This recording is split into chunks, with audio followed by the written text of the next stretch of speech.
오늘 아침에 여러분께 보내드린 말씀 예레미야서 32장 6절부터 15절 말씀 가지고 내일을 위해서 사는 자라고 하는 제목으로 함께 은혜를 나누려고 합니다. 오늘 여러분들에게 읽어드린 본문의 배경을 보면은 이 본문은 주전 587년 유다가 바벨론에 의해서 멸망당하기 7, 8개월 전이라고 할 수가 있습니다. 이미 유다의 수도 예루살렘은 바벨론 군대에 의해서 포위가 되어 있었습니다. 그때 선지자 예레미야는 미래에 대한 심판의 예언을 하다가 시드기야 왕에 의해서 감옥에 감금되어 있었습니다. 그런데 어느 날 감옥에 갇혀있는 예레미야에게 그의 사촌 하나멜이라고 하는 사람이 찾아왔습니다. 그가 찾아온 이유는 내가 지금 너무나도 어려운 처지에 놓여 있으니 내 소유로 되어 있는 밭을 사달라고 하는 그런 요청을 하기 위해서 예레미야를 찾아온 것이었습니다. 그런데 여러분 또한 그때 당시에는 친척 사이에만 땅의 매매가 가능했기 때문에 바로 그 땅을 사줄 수 있는 사람은 예레미야밖에 없기 때문에 하나멜이 예레미야를 찾아가서 자기의 밭을 사줄 것을 당부하고 있는 것을 보게 됩니다. 여러분 당시의 상황은 전시오 또 바벨론에 의해서 나라가 망할 직전에 있는데 이럴 때 여러분 밭이 무슨 필요가 있겠습니까? 부동산이 무슨 필요가 있어요? 이럴 때는 여러분 또한 한 푼이라도 현금을 아이와 또한 챙기고 있는 것이 유익한데 여러분 또한 이 지금 하나멜은 그에게 예레미야에게 자기가 가지고 있는 밭을 사줄 것을 이와 같이 요청하고 있는 것을 보게 됩니다. 근데 여러분 놀랍게도 예레미야는 이 하나멜의 이와 같은 요청을 받아들여서 그 밭을 사기로 결정을 한 것입니다. 여러분 어떻게 그런 일이 일어날 수 있었을까요? 이것은 바로 믿음의 결정이요 희망의 결정이라고 할 수 있습니다. 이것은 예레미야가 조국의 미래를 포기하지 않았다라고 하는 그런 증거라고 할 수 있습니다. 물론 나라가 어려워지고 심지어 나라가 망할지도 모르지만은 그러나 우리 민족은 반드시 회복된다. 그리고 모든 것이 정상화된다라고 하는 그런 믿음과 희망이 예레미야에게 있었기 때문에 바로 그는 그 밭을 사게 된 것을 볼 수가 있습니다. 여러분 최근 우리가 처한 환경도 어찌 보면 예레미야 시대에 복음갈 만큼 혼란한 시대에 지금 우리는 살아가고 있습니다. 예레미야 시대처럼 전시는 아니지만은 정치, 경제, 사회, 군사 분야의 어두운 요소들이 여러분 또한 수없이 많이 드리워져 있는 것을 볼 수가 있습니다. 매일같이 우리에게 들려오는 소식은 좋은 소식, 유쾌한 소식보다는 나쁜 소식, 그리고 슬프고 답답한 소식이 더 많은 것을 볼 수 있습니다. 이러한 상황은 개인적으로도 마찬가지입니다. 이와 같을 때 우리 성도들은 어떻게 해야만 될 것이냐? 여러분 예레미야가 모본을 보여주고 있는 것을 볼 수가 있습니다. 예레미야는 나라가 망할 절망적인 상황 속에서도 희망을 가지고 산 사람이었습니다. 개인적으로는 감옥에 갇혀있는 신세이면서도 그는 희망을 버리지 않았습니다. 그는 결코 절망하지도 않았고 포기하지도 않았습니다. 예레미야는 민족의 절망 앞에서 하나님의 회복의 손길을 바라보고 민족에게 희망을 제시하고 있는 것을 볼 수가 있습니다. 그러면은 그는 어떻게 해서 절망적인 암울한 시대에 희망을 가지게 되었느냐 하는 것입니다. 여러분 오늘 우리가 읽은 본문 말씀 속에는 그가 어떻게 해서 절망적인 상황 속에서도 희망을 가지게 되는가를 우리에게 분명히 가르쳐주고 있습니다. 그 첫째는 오늘 여기 본문에 있는 말씀에 보니까 그는 하나님의 말씀을 들었기 때문이라고 말씀하고 있는 것을 볼 수가 있습니다. 여러분 어려운 때일수록 우리는 사람의 말을 들으려 할 것이 아니라 하나님의 말씀을 듣고자 하는 자가 되어야 될 줄로 믿습니다. 예레미야 32장 1절에 보면은 유다 왕 시드기야의 제10년 곧 느부갓네살의 제18년에 여호와의 말씀이 예레미야에게 임하니라 하고 말씀하고 있는 것을 보게 됩니다. 예레미야는 언제나 하나님의 말씀에 귀를 기울였고 하나님은 언제나 그에게 말씀해 주었습니다. 오늘 본문 8절과 9절에도 보면은 여호와의 말씀이 나의 숙부의 아들 하나멜이 시위대 뜰 안에 내게로 와서 그리고 내려가 보면은 이것이 여호와의 말씀인 줄 알았으므로 내 숙부의 아들 하나멜의 아나드에 있는 밭을 사는데 은 70세겔을 달아주되라고 이렇게 기록하고 있는 것을 볼 수가 있습니다. 예레미야는 항상 여호와의 말씀에 귀를 기울였고 그 말씀이 당장에 이해되지 않는다 하더라도 그 말씀대로 그는 순종하며 산 사람임을 우리가 분명히 알 수가 있습니다. 그렇기 때문에 하나님은 에레미야가 위기에 처할 때마다 그에게 말씀을 해 주었습니다. 우리가 여러분 어떤 환경에 처하고 어떤 삶의 상태에 살고 있느냐 하는 것도 중요하겠습니다만은, 그러나 그것보다 더 중요한 것은 우리와 하나님 사이의 바른 관계라고 하는 사실을 기억하시기를 바랍니다. 아멘. 감옥에 갇혀있던 에레미야는 하나님과 올바른 관계를 맺고 있었기 때문에 하나님이 그에게 말씀하실 수 있었음을 우리가 분명히 알 수가 있습니다. 하나님의 말씀은 위기에 처한 에레미야에게 임해서 그를 사로잡았고, 그리고 또한 그를 인도하여 내일의 희망이 있는 곳으로 이끌어 주었음을 우리가 이 성경을 통해서 분명히 알 수가 있습니다. 감옥 속에서도 에레미야가 절망하지 않았던 것은 바로 이와 같이 하나님의 말씀이 있었기 때문임을 우리가 분명히 알 수가 있습니다. 숨막히고 질식할 것 같은 상황에 처할 때 우리는 여러분 무엇을 해야만 될까요? 여러분, 그때 우리는 하나님께 나가야 됩니다. 하나님 앞에 무릎을 꿇어야 됩니다. 성경을 열어서 거룩하신 하나님의 음성을 듣고자 힘쓰는 자들이 되어야만 될 줄로 믿습니다. 갱도가 무너진 지하 굴속에 갇힌 광부들이 그 숨막히는 절망의 상황에서 구조대원들의 목소리를 듣는다면 얼마나 기쁘겠습니까? 우리가 절망에 처할 때 사람들의 말이 우리를 위로하지 못합니다. 인간의 철학이 그때 그 사람들에게 통하지 않습니다. 그때 들려오는 하나님의 말씀은 우리에게 바로 큰 위로와 격려가 되는 줄로 믿습니다.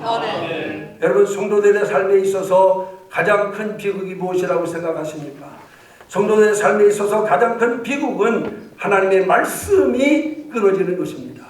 하나님의 말씀이 여러분 들려지지 않는 거예요. 성경의 역사 중 가장 어두웠던 시기가 언제입니까? 신구약 중간에 있던 약 400년 동안의 여러분 암흑 기간이었음을 우리가 분명히 알 수 있습니다. 그때는 하나님의 말씀이 임하지도 않았습니다. 하나님의 계시도 없었습니다. 그러므로 아모스 선지자는 이렇게 외쳤습니다. 양식이 없어 주림이 아니며 물이 없어 가람이 아니요 여호와의 말씀을 듣지 못함에 기근이요 기갈이라고 말씀하고 있는 것을 보게 됩니다. 여러분, 하나님의 말씀이 없는 것은 우리 성도들에게 있어서 가장 큰 비극이라고 하는 사실을 기억하시기를 바랍니다.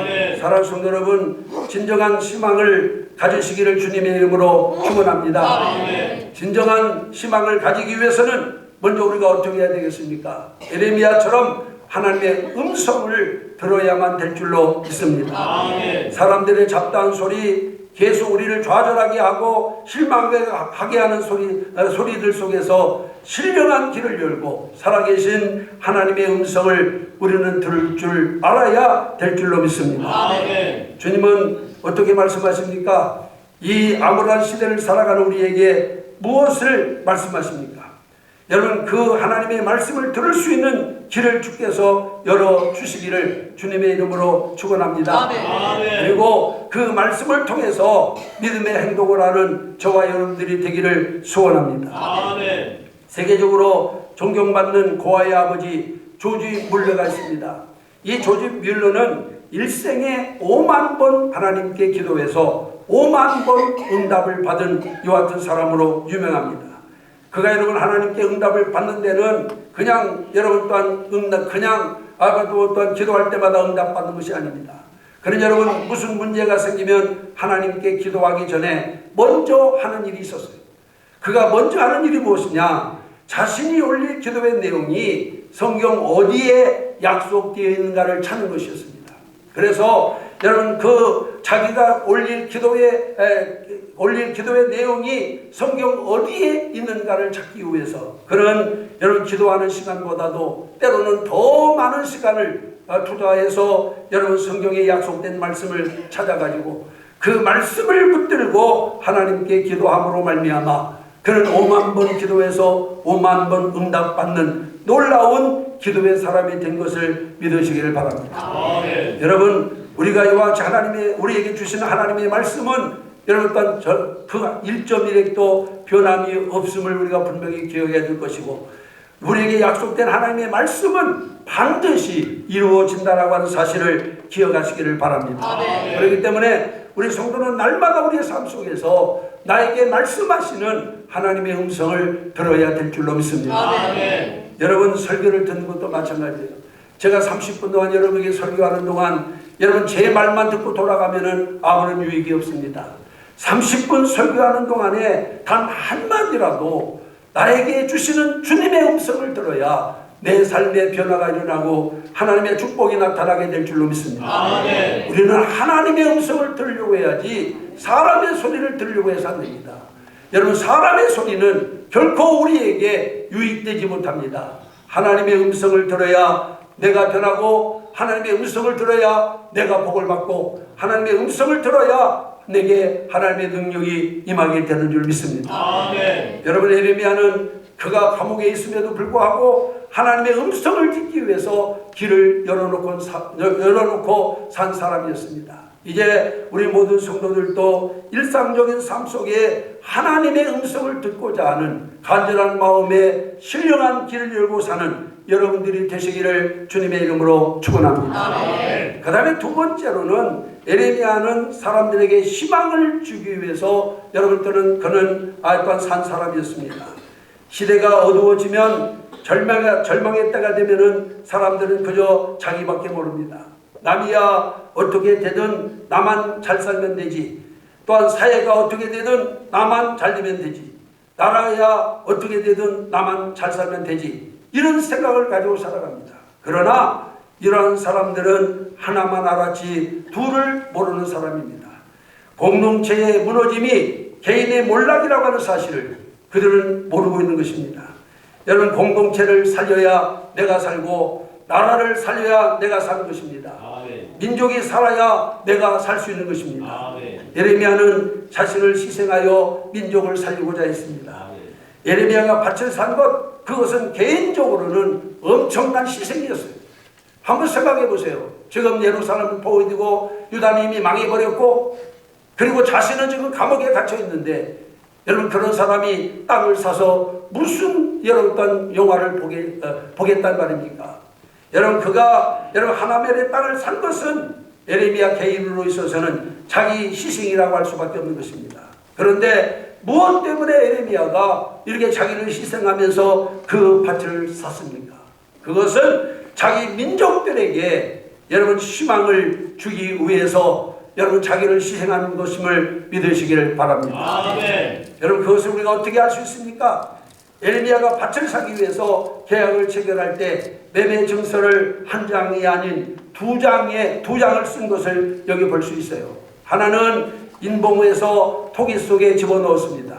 이것은 미래용이었고 연구 보존용이었습니다. 그리고 또 하나의 문서는 인봉하지 않고 공개해 놓았다라고 오늘 여기 본문 10절부터 11절에서 말씀하고 있는 것을 보게 됩니다. 왜 하나는 여러분 또한 토기에 넣어가지고 인봉하여 보관했고 하나는 모든 사람 앞에 공개했습니까? 자기가 밭을 산 것을 모든 사람에게 선전하고 싶었기 때문에 그렇습니다. 다시 말하면은 절망의 시대, 사람들이 모든 것을 포기하는 시대에 사람들로 하여금 희망을 가지도록 하기 위해서 여러분 또한 이와 같이 모든 사람 앞에 자기가 밭을 산 증서를 공개하였음을 기억하시기를 바랍니다. 이렇게 자기 이 증서를 공개한 데는 그런 이유가 있습니다. 여러분 보십시오. 나는 밭을 샀습니다. 쓸데없는 것 같지만은 내게는 믿음이 있습니다. 하나님께서 말씀하셨습니다. 이 땅이 회복될 것입니다. 모든 것이 정상화되는 날이 반드시 올 것입니다. 그런 여러분 절망하지 말고 희망을 가지십시오 하는 그런 의미로 여러분 지금 땅을 산 증서를 모든 사람 앞에 공개하고 있는 것을 볼 수가 있습니다. 여러분 오늘 이 시대에도 이런 사람이 필요합니다. 모든 사람들이 위축되고 움츠러 있는 시대에 희망을 선전하는 사람이 필요합니다. 세계 제2차 대전 때 일입니다. 영국 런던이 첫 번째 폭격을 받았어요. 그 이튿날 아침에 런던에 있는 모든 신문사 기자들이 한자리에 모였습니다. 그때 한 기자가 나서서 이런 제안을 합니다. 여러분, 영국 언론은 사회에 대해서 아주 예리한 비판적 안목을 가진 언론으로 유명하지 않습니까? 그럼에도 불구하고 지금은 비판할 때가 아닙니다. 지금은 전시입니다. 지금은 국민에게 희망을 줘야 할 때입니다.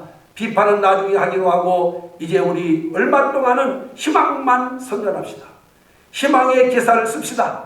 그래서 우리가 승리할 수 있다라고 하는 낙관과 희망을 우리 민족에게 심어줍시다 하고 이렇게 얘기를 했습니다. 이 제안에 모든 기단이 찬성을 하고 그날부터 모든 기사에 긍정적인 메시지를 담았습니다. 그러자 영국 국민 전체가 변하기 시작했습니다. 전쟁으로 말미암아서 불안하던 사람들이 마음이 안정되기 시작했고, 그리고 일상적인 생활에 정상적으로 임하게 되었고, 그러면서 놀라운 변화가 일어나고, 그러면서 우리는 반드시 이긴다라고 하는 그런 희망을 가지게 되어서 마침내 여러분 그 전쟁의 승리를 거두게 된 것을 믿으시기를 바랍니다. 네. 오늘 또 비록 살아가기 힘들고 어려운 시대이지만은 그러나 하나님의 약속의 말씀을 붙들고 희망을 가지고 살아가며 모든 사람 앞에 이 희망을 선전할 수 있는 사람이 되어야만 될 줄로 믿습니다. 아멘. 성도는 세상에 희망을 주는 사람들입니다. 아멘. 부정적인 말 대신에 긍정적인 말을 해야 됩니다. 아멘. 우리가 이렇게 할 때 우리를 통해서 민족과 국민이 희망을 가지게 될 줄로 믿습니다. 아멘. 우리의 개인의 유익, 개인의 삶에만 초점을 맞추지 말고 이제는 나라와 민족의 유익을 위해서 우리의 삶을 아이와 집안 삶의 초점을 거기에 맞추고 살아가는 성도들이 되어야만 될 줄로 믿습니다. 아멘. 우리는 개인의 유익을 뛰어넘어서 공동체의 유익을 위해서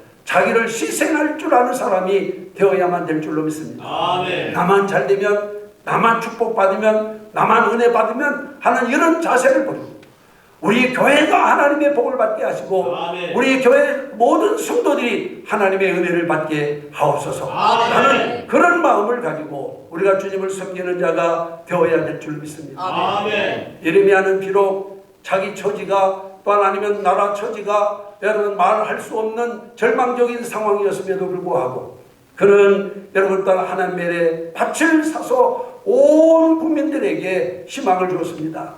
내가 또 미련해서 이 밭을 산 것이 아니고 하나님이 반드시 이 땅을 회복 지어준다고 했다. 그러니 절망하지 말고 희망을 가져라 하면서 여러분 온 백성 앞에 그 증서를 보이며 또한 희망을 선전한 예레미야를 우리 모든 성도들이 본받으시기를 주님의 이름으로 축원합니다. 아멘.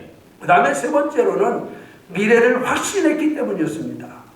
여러분 생각해 보세요. 나라가 망한다고 하면은 가지고 있는 땅도 팔아가지고 현금을 수중에 넣으려고 하는 것이 인간의 본성인데 많은 돈을 주고 땅을 산다라고 하는 것은 아무리 생각해봐도 여러분 이해가 되지 않는 그런 행동입니다. 예레미야가 그렇게 한 데는 오직 한 가지 하나님 말씀에 의하여 보이지 않는 미래를 확신했기 때문임을 믿으시기를 바랍니다. 아멘. 여러분 믿음은 언제나 미래 지향적인 것을 기억하시기를 바랍니다. 아멘. 그렇기 때문에 믿음의 사람들은 앞을 보고 사는 사람이에요. 아멘. 지나온 과거를 돌아보며 회상하는 사람도 아니고 아멘. 현실에 만족해 사는 사람도 아니라 앞을 바라보고 하나님께서 부르신 부름의 상을 향하여 나아가는 자들이 바로 믿음의 사람임을 기억하시기를 바랍니다. 아멘. 여러분 아브라함을 보세요. 아브라함은 갈대 우르 사람입니다. 그때 당시 갈대 우르는 여러분 그 지역에서 가장 기름진 그런 땅이었어요. 그곳에 살고 있는 아브라함에게 하나님이 나타나셔서 뭐라고 말씀하십니까? 여러분 네 친척 본토 아비 집을 떠나 내가 네게 지시할 땅으로 가라 하면서 그 땅을 떠날 것을 아브라함에게 명령하고 있는 것을 볼 수가 있습니다. 그때 아브라함은 어떻게 했습니까? 하나님 내가 어떻게 여기를 떠납니까? 조상적부터 여기에 자리를 잡고 이제는 생활의 기반을 다 닦아놓고 있는데 이곳을 떠나서 내가 어디로 갑니까? 하고 하나님께 항의하지 아니하고 성경에 있는 말씀 가운데 보면은 갈 바를 알지 못하면서 하나님의 말씀을 따라 갔더라 하고 말씀하고 있는 것을 볼 수가 있습니다. 아멘. 여러분 하나님의 약속이 담긴 내일에 대한 확신이 그에게 있었기 때문에 여러분 갈대아 우르를 떠날 수 있었던 것을 믿으시기를 바랍니다. 아멘. 모든 믿음의 사람들은 오늘을 위해 살지 아니하고 내일을 바라보며 살아갑니다. 내일을 위해 산다고 해서 오늘을 무시하라고 하는 말은 아닙니다. 내일을 위해 사는 사람은 오늘에 더욱 충실합니다. 우리는 내일을 위해 살되 희망을 가지고 살 수 있는 자가 되시기를 주님의 이름으로 축원합니다. 아멘. 헨리 워드 비처라고 하는 사람은 유명한 말을 남깁니다.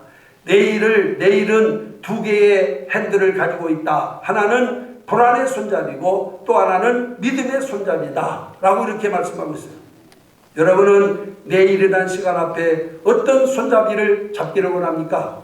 불안의 손잡이를 잡기를 원합니까? 아니면은 믿음의 핸들을 잡기를 원합니까? 1세기 그리스도인들을 한번 생각해 보세요. 그들은 사형장에서 야수의 모기가 되기도 하고 혹은 십자가에 매달린 채 화형을 당하기도 했습니다. 그럼에도 불구하고 그들은 하나님을 향한 사랑과 신앙이 변하지 않았습니다. 그들은 고난과 박해 중에도 마라나다 주께서 다시 오신다 라고 하는 인사를 서로 주고받았습니다. 여러분 이것이 그들의 희망이었습니다. 아멘. 이 희망 때문에 그들은 내일을 향해서 나갈 수가 있었습니다. 아멘. 그런데 오늘 우리는 어떻습니까? 사소한 일로 절망에 빠진 사람들이 너무나도 많이 있습니다. 오늘의 도취에서 내일을 망각한 사람들도 있습니다. 낙심 때문에 내일을 체념한 사람도 있습니다. 우리는 에레미야처럼 내일을 위해서 오늘을 가볍게 투자할 수 있는 자가 되어야 될 줄로 믿습니다. 아멘. 그러면은 오늘과 내일의 놀라운 승리자가 되어질 줄로 믿습니다. 아멘. 예수님을 한번 생각해 보세요. 내일의 거룩한 영광을 위해서 오늘의 십자가의 수요까지도 당하지 않으셨습니까? 여러분, 이 예수님께서 십자가에 달리신 것은 바로 어떤 내일의 영광을 위한 것이었습니다. 아멘. 온 인류를 구원하고 그리고 또한 내일의 영광을 위해서 예수님께서는 십자가까지도 개의치 아니하셨음을 분명히 알 수가 있습니다. 아멘. 이제 말하기는 오늘 우리 성도들도 오늘만 바라보고 살 것이 아니라 내일을 바라보고 살아가는 자가 되시기를 주님의 이름으로 축원합니다. 아멘. 나치 독일 수용소에 갇혀있던 유명한 심리학자 빅터 프랭클이라고 하는 분이 있습니다. 이분이 이웃 동네 그런 얘기가 있어요. 그 감옥에 있으면서 삶을 포기하고 죽어가는 사람들을 보면서 이렇게 말을 했다고 합니다. 친구 여러분, 저기 조그마한 창이 보이지 않습니까? 그러자 한 죄수가 신경질적으로 대답을 합니다. 봐야 콘크리트 담벽 밖에 보이는 것이 없지 않소? 하고 이렇게 투명스럽게 쏘아붙였다라고 해요. 그러자 그는 다시 뭐라고 말씀했느냐? 콘크리트 담벼락만 보지 말고 그 건너편에 있는 푸른 하늘을 보십시오 라고 이렇게 얘기했다고 합니다. 그리고 밤에는 그 푸른 하늘에 빛나는 별을 바라보십시오 라고 이렇게 얘기했다고 합니다. 우리의 현실이 내일이 보이지 않는 암담한 상황일지라도 그 건너편에서 하나님께서 띄워놓으신 별을 바라볼 수 있는 신령한 눈을 우리 성도들은 가지고 있어야 될 줄로 믿습니다. 아멘. 여러분, 콘크리트 벽만 바라볼 것이 아니라 콘크리트 벽 위에 있는 여러분 파란 하늘과 밤에는 거기에 반짝이는 별들을 바라볼 수 있는 신령한 눈이 우리 성도들에게 있어야 될 줄로 믿습니다. 아멘. 예레미야는 그것을 위해서 자기를 희생했습니다. 전시의 땅을 사는 것, 이것은 어느 면으로 보나 어리석은 짓이었습니다. 그러나 그에게는 비전이 있었습니다. 희망이 있었습니다. 그렇기 때문에 다른 사람들이 하지 못하는 일을 그가 하게 된 것을 기억하시기를 바랍니다. 아멘. 다시 말씀드리지만은 믿음은 언제나 미래의 지향적입니다. 아멘. 그러니 우리는 내일을 위해서 살아야 될 줄로 믿습니다. 아멘. 시대가 어렵다. 우리가 처한 환경이 어렵다. 이 어려운 시대에 하나님께서 우리에게 세워주신 목적이 무엇인가를 다시 한번 생각할 수 있는 저와 여러분이 되어야만 될 줄로 믿습니다. 아멘. 우리는 이미 하나님께서 우리에게 약속하신 분명한 약속을 우리가 받아가지고 있습니다. 이제는 그 하나님의 약속을 믿고 우리는 세상의 모든 사람들에게 여러분 희망을 선전하는 희망을 선포하는 사람이 되어야 될 줄로 믿습니다. 그래서 절망에 빠져있는 사람들에게 새 힘을 또한 줄 수 있는 그러한 삶을 우리 성도들이 살아야 될 줄로 믿습니다. 오늘 아침 예배에 참석하신 사랑하는 성도 여러분, 세상에서 가장 불쌍한 사람이 누굽니까? 집이 없는 사람도 불쌍하고 돈이 없는 사람도 불쌍하고 부모가 없는 고아도 불쌍합니다. 그러나 그보다 더 불쌍한 사람은 미래가 없는 사람이요, 꿈이 없는 사람이요, 내일이 없는 사람입니다. 그러나 우리에게는 내일이 있습니다. 내일의 확실한 축복이 보장되어 있습니다. 그런데도 우리는 내일이 없는 자처럼 지금 살고 있지 않습니까? 여러분, 불안해하고 초조해하고 걱정하고 염려하며 살고 있지 않습니까? 내일을 보는 눈이 멀어서 여러분 또한 내일을 바라볼 수 없는 자가 있다고 한다면 하나님께 기도하시기 바랍니다. 주님, 내일을 바라볼 수 있는 눈을 열어주시옵소서. 그래서 하나님의 약속하신 말씀을 굳게 믿고 그 약속을 따라 살아감으로 오늘의 힘들고 어려운 일을 잘 견디고 이길 수 있는 은혜를 달라고 하나님께 기도하시는 여러분들이 되시기를 바랍니다. 이제는 우리가 예레미야에게서 배워야 할 것이 무엇입니까? 여러분, 예레미야는 하나님의 음성을 들으려고 길을 열고 있는 사람이었습니다. 여러분, 우리는 말씀을 들을 때나 길을 걸을 때나 여러분 또한 무엇을 할 때나 하나님께서 나에게 무슨 말씀을 하시는지 주님의 말씀을 들으려고 하는 귀가 열려져 있어야만 될 것입니다. 그리고 뿐만 아니라 여러분 또한 이 예레미야는 어떤 모든 사람에게, 절망에 빠진 사람에게 희망을 주기를 원했고 또 미래에 대한 확실한 믿음을 가지고 있었기 때문에 여러분, 그는 절망적인 상황에도 여러분 또한 밭을 사며 모든 사람들에게 희망을 전한 자가 되었습니다. 이제 우리 사랑하는 모든 성도들이 정말 어떤 예레미야를 본받아서 이 어렵고 힘든 세상을 살아가는 모든 사람에게 희망을 주며 또한 아니면은 그들에게 또한 하나님의 축복을 나눌 수 있는 복된 심령들이 되시기를 바라면서 이 말씀 잠시 증거해 드렸습니다. 기도하시겠습니다.